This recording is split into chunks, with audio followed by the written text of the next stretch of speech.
여사장이 사라진 지 불과 몇 달 만에 그녀의 친구는 그녀의 어머니에게 지분양도 계약서에 서명하라고 요구했습니다. 부동산 거래 제안을 받은 여사장은 흔적도 없이 사라졌습니다.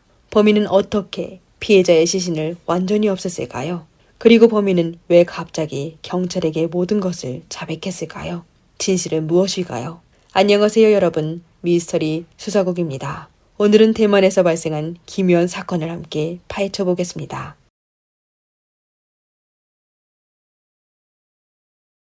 왕리에는 43세의 조경회사 사장이었고 당시 사업에 너무 바빠 결혼하지 못했습니다.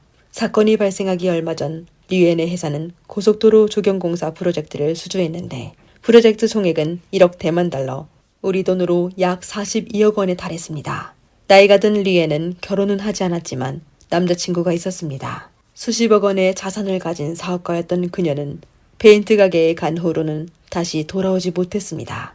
1999년 10월 6일 리엔은 타오이안에 있는 한 페인트 가게에서 주택 거래를 논의했지만 15일이 지나도록 리엔은 집으로 돌아오지 않았고 회사에도 출근하지 않았습니다. 처음에 리엔의 가족은 리엔이 갑자기 출장을 가게 되어 너무 바빠 연락이 안 되는 것으로 생각했습니다. 게다가 리엔의 남자친구는 10월 28일에 리엔의 전화를 받은 적이 있었는데요. 그냥 신호가 나빴는지 아무 소리도 들리지 않았습니다. 그러다 시간이 흘러도 리엔이 가족에게 연락하지 않아 가족들은 의아함을 느끼게 되었습니다. 리엔은 매달 회사 회계사에게 회계를 시켜 어머니에게 생활비를 보냈는데 최근 2달 동안 송금하지 않아 리엔의 가족은 그녀에게 분명 무슨 일이 있을 거라고 생각하게 되었습니다. 그러다 가족들이 신고를 하려고 할 때 회사 회계사에게 전화가 왔는데 리엔이 최근 기분이 나빠 외국으로 휴가를 갔다며 가족들에게 걱정하지 말라고 전했습니다. 하지만 리엔의 가족들은 그녀가 휴가를 갔다더라도 가족에게 알리지 않고 회사 회계사에게 연락을 한 것에 의아해했습니다. 그리고 그 회계사의 정체가 심상치 않았는데요. 그녀의 이름은 왕셰핑으로 회계 업무뿐만 아니라 회사 주주였으며 리엔과는 자매처럼 친하게 지냈습니다. 처음 셰핑은 리엔의 실종에 매우 안타까워하며 경찰에게 많은 단서를 제공했었는데 얼마 안 되어 갑자기 왕씨 가족을 방문하여 리엔이 다른 남자와 도망갔기 때문에 가족들에게 알리지 못했다고 말했습니다. 그녀는 또 회사에는 사장이 없으면 안 된다며 리엔의 지분이 필요하니 왕씨 가족에게 지분 양도 계약서에 서명해 줄 것을 요구했습니다. 리엔의 어머니는 나이가 들었지만 정신은 맑았습니다. 리엔의 어머니는 그렇게 황당한 이유를 전혀 믿지 못했습니다. 사업에 성공했고 남자친구까지 있는 딸이 갑자기 회사를 버리고 다른 사람과 도망갈 리가 없었습니다. 한편 경찰은 리엔의 회사를 방문해보니 리엔의 개인 물품이 전부 사라지고 그녀의 자리에 회계사 셰핑이 앉아있는 것을 발견했습니다. 리엔이 실종된 지 몇 달밖에 안 되었는데 셰핑은 왜 그녀의 물건들을 전부 버린 이유가 무엇일까요? 셰핑은 리엔이 돌아오지 않을 것이라고 알고 있는 것일까요? 이렇게 경찰은 셰핑을 조사하게 되었습니다.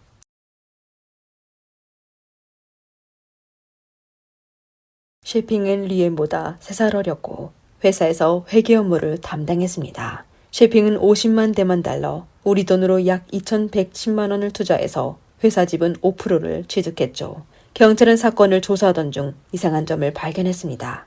리엔이 타오이안 아파트 단지에 한 주택을 450만 대만 달러, 우리 돈으로 약 1억 9천만 원에 매각했는데 알고 보니 실제 매각을 의뢰한 사람은 셰핑이었고 매각 대금은 리엔의 계좌로 입금되지 않았습니다. 한편 경찰은 셰핑의 통신 기록을 확인하다가 놀라운 사실을 알게 되었는데요. 그녀가 최근 몇 달 동안 유씨라는 남자와 자주 연락했다는 사실이었습니다.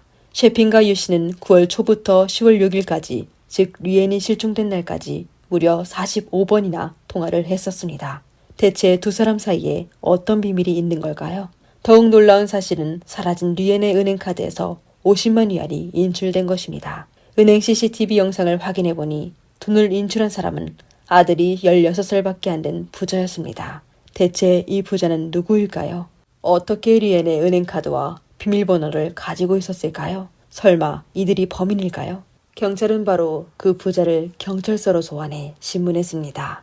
그 부자의 성은 유씨였는데 경찰의 질문에 유씨 아버지는 돈을 찾은 것은 사실이지만 카드가 어디서 났는지 누구의 것인지는 모른다고 진술했습니다. 그리고 그는 동생 유칭신이 그에게 카드를 줘서 돈을 찾아달라고 부탁하여 대신 돈을 찾아 모두 동생에게 전달했다고 했습니다. 놀랍게도 그 유칭신이 바로 셰핑과 자주 통화했던 유씨 남자였습니다. 경찰 조사 결과 셰핑은 충신과 함께 리엔의 부동산을 매각했으며 두 사람은 계약서, 위임장, 권리증, 보관증명서 등의 서류를 위조한 사실이 드러났습니다. 이에 경찰은 사건의 대부분을 확보하고 셰핑과 충신을 유력한 용의자로 지목했습니다. 곧 경찰은 셰핑을 체포하여 신문했지만 셰핑은 리엔의 실종과는 전혀 관련이 없다고 강력하게 주장했습니다. 그녀는 자신의 딸이 리엔을 어머니라고 부를 정도로 친했다고 말하며 사장이 실종되어 자신도 매우 걱정된다고 했습니다. 또한 회사를 더 잘 운영하기 위해 리엔의 가족에게 지분 양도를 요구한 거라며 리엔이 고생해서 일궈낸 회사가 자신의 손에서 망하는 것을 원치 않는다고 주장했습니다. 경찰은 셰핑이 슬픔을 드러내며 진술하는 모습에 그녀가 사장 없는 회사에 책임을 떠맡은 의리 있고 정의로운 좋은 직원이라고 착각할 뻔했습니다. 반면 경찰은 충신을 체포하는 데 실패했는데요. 경찰이 그의 집에 도착했을 때 충신은 이미 중국으로 비행기를 타고 도망친 뒤였습니다. 이 중요한 순간에 그가 중국으로 간 것은 자신의 범죄 행위가 들통날까봐 두려워 도망친 것일까요? 용의자로 지목된 두 사람 중 한 명은 범행을 강력하게 부인하고 다른 한 명은 도주 중이었습니다. 그렇다면 이 사건은 셰핑과는 무관하고 충신 혼자 저지른 것일까요? 아니면 충심이 돈을 벌기 위해 셰핑을 이용했고 셰핑은 사건을 전혀 몰랐던 것일까요? 사건을 계속 파헤쳐 봅시다.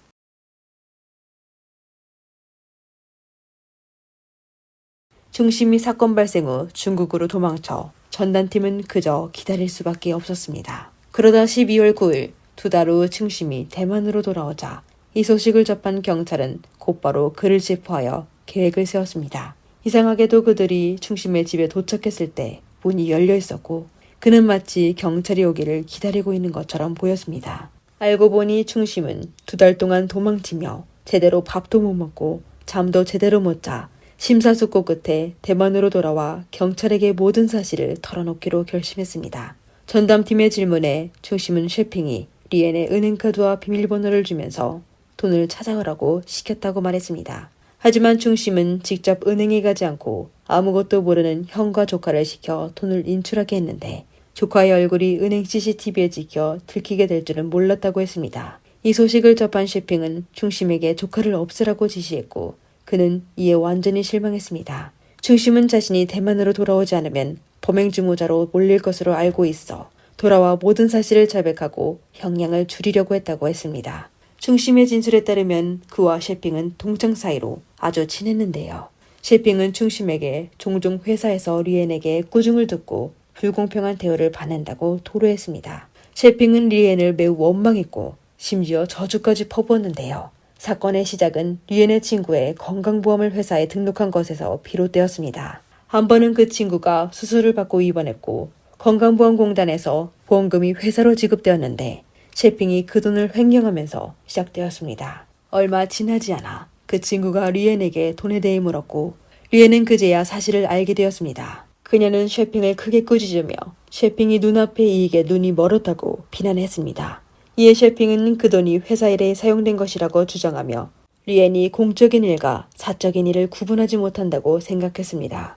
그녀는 불만을 품고 리엔을 없애기로 마음먹었는데요. 그 후 셰핑은 충심을 찾아가 리엔을 대신 처리해주면 리엔 회사 지분의 절반을 주겠다고 약속했습니다. 또한 리엔의 부동산을 팔아 반씩 나누자고 제안했는데요. 두 사람은 이렇게 계획을 세우기 시작했습니다. 마침 리엔이 타오이안에 있는 집을 팔려고 했고 셰핑은 이 기회를 이용하여 충심을 타오이안에서 페인트 가게를 운영하는 사람으로 위장시켜 리엔에게 집을 구매하겠다고 속였습니다. 리엔은 충심과 부동산 거래를 논의하기로 약속을 잡았고 약속한 날 전혀 눈치채지 못한 채 두 사람이 준비한 함정에 빠지게 되었습니다. 페인트 가게에서 세 사람이 협상을 하는 동안 리엔은 상대방의 감정을 전혀 생각하지 않고 벌써 만인데도 이런 낡은 페인트 가게나 하고 있어? 라고 말했습니다. 바로 이 말 때문에 망설였던 충심은 분노에 휩싸여 홧김에 차 수리용 망치를 들고 리엔의 머리를 세게 내리쳤습니다. 공격을 받은 리엔은 바닥에 쓰러지며 셰핑을 향해 살려줘 라고 애원했습니다. 하지만 셰핑은 리엔을 차갑게 바라보며 네가 그럴 줄 알았어 라고 말했습니다. 불쌍한 리엔은 세상을 떠나기 직전까지도 평소에 친절했던 절친이 모든 것을 계획한 주범이라는 사실을 몰랐습니다.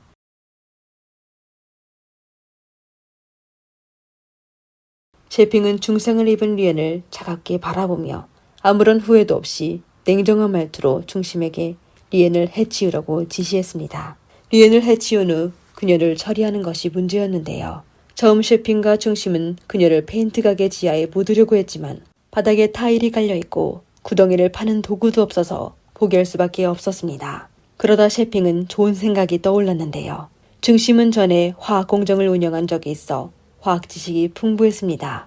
그리고 마침 페인트 가게에는 황산도 있어 두 사람은 리엔을 완전히 없애기로 결정했습니다. 셰핑은 리엔을 처리하는 문제를 중심에게 맡기고 현장을 떠났습니다. 중심은 리엔을 옆에 있던 플라스틱 통에 넣은 후 황산 용액을 부었고 리엔이 완전히 녹아 없어질 때까지 곁에서 기다렸습니다. 그 기간 동안 셰핑은 중심에게 여러 번 전화하여 된장국이 다 끓였냐고 물었으며 암호로 진행 상황을 확인했습니다. 10월 16일 그날은 비가 억수같이 내려 페인트 가게 옆에 있는 배수로의 물이 불어났습니다. 중심은 플라스틱 통을 철사로 단단히 묶고 배수로에 버리며 비가 모든 증거를 씻어내기를 바랬습니다. 그 후 두 사람은 리엔의 차를 새로 개장한 크레인 공장에 세워두고 리엔의 소지품을 도로변에 버렸습니다. 사건이 발생한 후 이성을 되찾은 중심은 공포에 질렸는데요. 그는 자신의 충동적인 행동을 후회했습니다. 물론 증거는 없앨 수 있었지만 그는 무시무시한 진실을 마음속에 숨기고 평생 죄책감을 품고 살고 싶지 않았습니다. 이후 중심은 잠잘 때마다 자신의 일이 경찰에 들키는 꿈을 꾸게 되었는데요.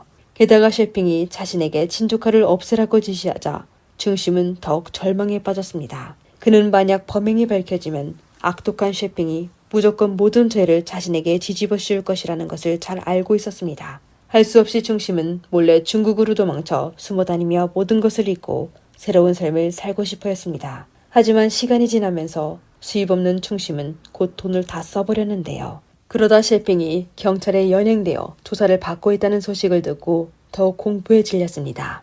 중심은 심사숙고 끝에 대만으로 돌아가 경찰에게 모든 사실을 털어놓기로 결심했습니다. 하지만 체포된 셰핑은 중심과 완전히 다른 태도를 보였는데요. 그녀는 아마 리엔이 이미 없어져 본인이 죄를 인정하지 않으면 경찰도 본인을 어쩔 수 없을 것이라고 생각했지만 너무 자신만만했던 것입니다. 리엔 사건의 진실이 점차 밝혀지고 중심이 범행 과정을 모두 자백했지만 법원에서 두 사람을 유죄 판결하려면 더욱 명확한 증거가 필요했습니다. 마침 전에 대만에서 이번 사건과 유사하게 피해자가 사라진 장징화 사건이 있었습니다. 그럼 그 사건은 어떻게 해결되었을까요? 사건 현장 욕실에서 많은 양의 붉은 액체가 발견되었는데 법의학자는 그 양으로 볼 때 한 사람이 살아있을 수 없다는 판단을 내렸고 결국 범인은 유죄 판결을 받았습니다. 이렇게 경찰은 피해자가 확실히 사망했다는 증거를 찾아 셰핑과 중심의 유죄를 확증하기 시작했습니다.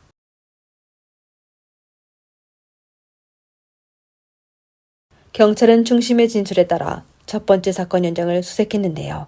하지만 안타깝게도 사건 발생 후 이미 2달이 지나 유력한 증거를 찾지 못했습니다.